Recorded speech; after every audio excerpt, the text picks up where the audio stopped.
Channel Trias. Let's go! Para sa kalikasan. Senro! Kami po from Binibining Gender Organization ay nakikiisa sa pagdiwang ng Earth Day 2026. Kaya po kami nandito ngayon para tumulong sa ating kalikasan, gaya nga po ng pagtanim ng puno at paglinis sa ating kapaligiran. So it's Earth Day today and we are here for a tree planting and cleanup drive activity. And I guess this is a testament of how even our smallest of actions can help create bigger changes in our environment. And as citizens who value a community where we do shared efforts for our environment, we are of course very honored to be here today.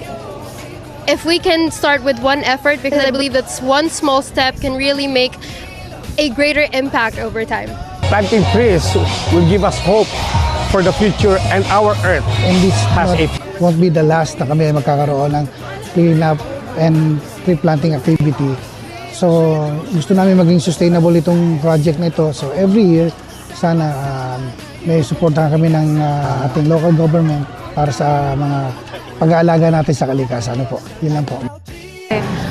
Our goal for this event po is although not only the students but with our collaborator na organizations po ay magkaroon ng more awareness at pagmamahal and pagkikare sa nature po natin, especially with many of the climate issues that are raising up these days po. I think this event is a very important event that very important sa ating environment to maintain and pangalagaan natin for the next future generation ng mga kabataan. Malaking bagay to dahil kahit kami na national agency ay nakikibahagi para maging makabuluhan ang month ng Earth.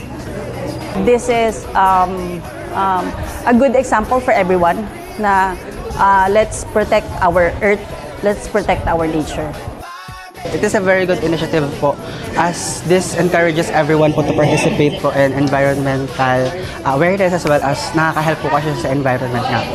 Malaking tulong po ito, hindi lang po sa amin, kundi po para ma-emphasize din po kung gaano po ka-importante at mapahalagahan po ang Earth Day po. We believe na everybody has part on the preservation of the environment po. Hindi lang po doon sa primary function namin sa criminality and public safety as well as sa preservation po ng nature natin. Hey, it's Earth Day today, but every day should be Earth Day. Happy Earth Day!